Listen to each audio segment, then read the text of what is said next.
அனைவருக்கும் வணக்கம். இது சாரதி லா ஸ்டடீஸ். சாரதி லா ஸ்டடீஸில் நம்ம அடுத்ததாக பார்க்கக்கூடிய டாபிக் செட்டில்மெண்ட். இந்த வார்த்தையை அடிக்கடி நம்ம எல்லா இடத்துலையும் கேள்விப்பட்டுக்கிட்டே இருப்போம்.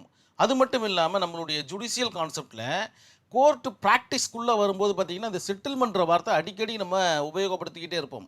அந்த கேஸ் பார்த்திங்கன்னா 2 பேரும் செட்டில் ஆயிடுச்சா, இந்த கேஸ் செட்டில்மெண்ட் ஆகிற ஸ்டேஜில் இருக்குது அப்படின்ற மாதிரியான வார்த்தைகளை நம்ம உபயோகப்படுத்திக்கிட்டே இருப்போம். இந்த செட்டில்மெண்ட்ற வார்த்தை வந்து மிக அற்புதமான ஒரு வார்த்தையும் கூட. அதாவது ஏதோ ஒரு தகராறு முடிவுக்கு வரப்போகுது அப்படின்ற மாதிரி நம்ம புரிஞ்சுக்கலாம்.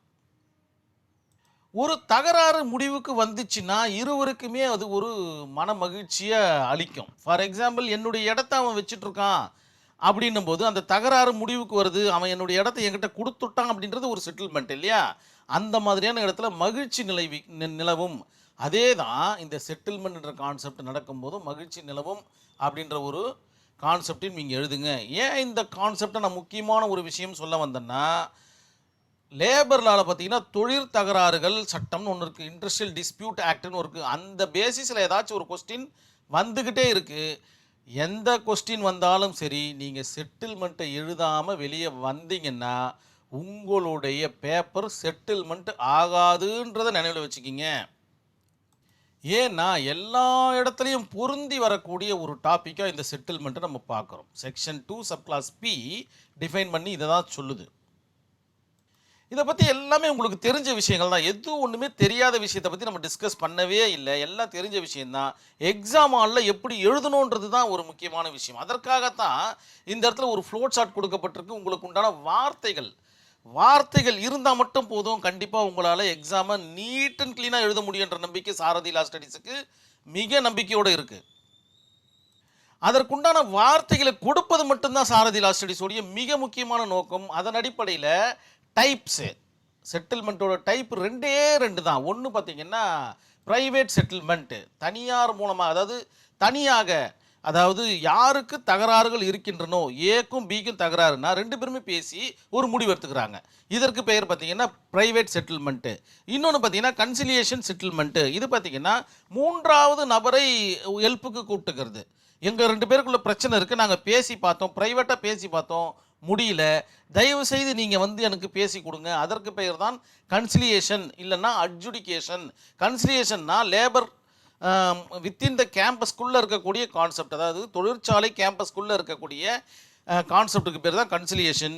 கேம்பஸை விட்டு வெளில வந்தால் அட்ஜுடிகேஷனாக மாறிடும். அது லேபர் கோர்ட்டாகவும் இருக்கலாம், ஹை கோர்ட்டாகவும் இருக்கலாம், லோக் அதாலத்தாகவும் இருக்கலாம், இந்த மாதிரி எந்த ஒரு கான்செப்டாகவும் இருக்கலாம் அட்ஜுடிகேஷனுக்கு. இதெல்லாம் உங்களுடைய ஆன்சர் ஷீட்டில் எழுதிக்கிட்டே வாங்க. இதெல்லாம் இந்த வார்த்தைகள்லாம் இல்லாமல் வரவே கூடாது நீங்கள். சரி, இப்போ செட்டில்மெண்ட்டில் ஒரு செக்மெண்ட்டை செட்டில் பண்ணிட்டோம் நம்ம. செகண்ட் ஒன்று பார்த்தீங்கன்னா எசென்சியல் எலிமெண்ட். இதெல்லாம் இருந்தால் மட்டும்தான்ப்பா செட்டில்மெண்ட்டு அப்படின்னும் போது மஸ்ட் பி ரிட்டர்ன், கண்டிப்பாக எழுத்து வடிவில் இருக்கப்பட வேண்டும் அந்த செட்டில்மெண்ட்டு. சும்மா நாங்கள் 2 பேரும் பேசிக்கிட்டோம், எங்களுக்குள்ளே முடிஞ்சு போச்சு, ஜாலியாக அப்படி திரியறதுலாம் கிடையாது.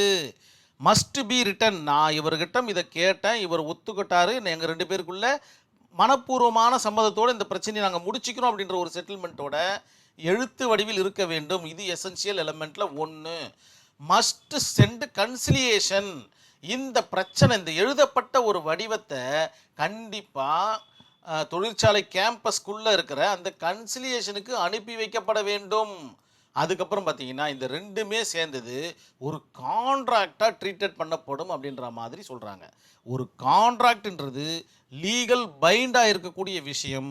ஸோ இவர்களுக்குள் எடுக்கப்பட்ட அந்த செட்டில்மெண்ட் லீகல் பைண்ட் அப்படின்றத தான் இந்த இடத்துல நம்ம இப்படி புரிஞ்சுக்கணும். அடுத்த செட்டில்மெண்ட், இந்த கான்செப்டை நம்ம செட்டில் பண்ணியாச்சு. நெக்ஸ்ட் பார்த்தீங்கன்னா அப்ஜெக்டிவ். இதனுடைய நோக்கங்கள் என்ன அப்படின்னு பார்த்தீங்கன்னா ஸ்டாப் இண்டஸ்ட்ரியல் டிஸ்பியூட். சொன்னேன் இல்லையா, தொழிற்சாலைக்குள்ளே ஏதாச்சும் ஒரு தகராறுகள் வருமே ஆனால் அதற்கு இந்த செட்டில்மெண்ட்டு, தகராறு வந்துச்சுன்னா செட்டில்மெண்ட்டோடைய நோக்கத்தை நோக்கி தான் நம்ம ட்ராவல் பண்ணுவோம். அன்ஃபேர் லேபர் ப்ராக்டிஸ், இதற்குன்ற தனி வீடியோ இருக்குது. இந்த ஒரு டாபிக் இல்லாமலையும் நீங்கள் எக்ஸாம் ஹாலை விட்டு வெளில வரவே கூடாதுன்றத அழுத்தம் திருத்தமாக இந்த இடத்துல நான் பதிய வைக்கிறேன்.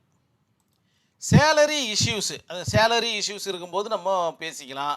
ரிட்ரெச்மெண்ட், ஆட்குறைப்பு செய்யும்போது இதெல்லாம் பார்த்தீங்கன்னா யூசஸ், இதெல்லாம் ஓகேங்களா.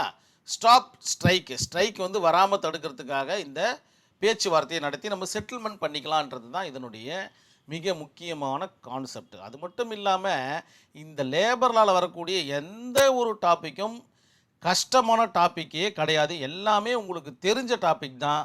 அந்த இடத்துல வார்த்தைகள் மட்டும் இருந்துச்சுன்னா போதும், நீங்கள் அற்புதமாக எக்ஸாம் எழுதுவீங்கன்ற நம்பிக்கை எனக்கு இருக்குது. ஒரே ஒரு கேஸ் ஸ்டடியில் இந்த டாப்பிக்கை கம்ப்ளீட் பண்ணிக்கலாம். Tata chemicals limited versus workmen 1978 நடந்த வழக்கு என்ன சொல்ல வருது அப்படின்னு பார்த்தீங்கன்னா, இந்த இடத்துல சிம்பிளாக சொல்கிறாங்க, இந்த டைப்ஸை மட்டும் டிஸ்கிரைப் பண்ணுறாங்க. அதாவது 2 பேருக்குள்ளே நடந்துச்சுன்னா அது 2 பேரை மட்டும்தான் கட்டுப்படுத்தும். கன்சிலியேஷன் மூலிமா நடந்துச்சுன்னா ஒட்டுமொத்த தொழிற்சாலையையும் கட்டுப்படுத்தும் அப்படின்ற மாதிரி சொல்கிறது தான் இந்த கேஸ் ஸ்டடியோடைய கான்செப்ட். அதாவது கன்சிலியேஷன் மூலம் வந்த சமரசம் என்றால் அது தொழிலாளர்கள் அனைவரையும் கட்டுப்படுத்தும். ஆனால் தனிப்பட்ட செட்டில்மெண்ட் என்றால், தட் மீன்ஸ் பிரைவேட் செட்டில்மெண்ட் இல்லையா, என்றால் உடன்படிக்கை கையொப்பமிட்டவர்களுக்கு மட்டும்தான் அது பொருந்தும். 2 பேர் ஏ அண்ட் பி கையொப்பமிடுதுன்னா ஏக்கும் பிக்கும் மட்டும்தான் பொருந்தும். இதுதான் பார்த்தீங்கன்னா ப்ரைவேட். இந்த தான் பார்த்தீங்கன்னா இந்த கேஸ் ஸ்டடி மிக தெளிவாக சொல்லுது. இதெல்லாம் பார்த்தீங்கன்னா உங்களுடைய ஆன்சர் ஷீட்டில் இருக்கணும் அப்படின்றத என்னுடைய நம்பிக்கை, அதாவது என்னுடைய வேண்டுகோளாக இந்த இடத்துல வைக்கிறேன். கண்டிப்பாக இந்த வீடியோ உங்களுக்கு புரிஞ்சிருக்குன்ற நம்பிக்கையோடு நான் விடைபெறேன். நன்றி, வணக்கம்.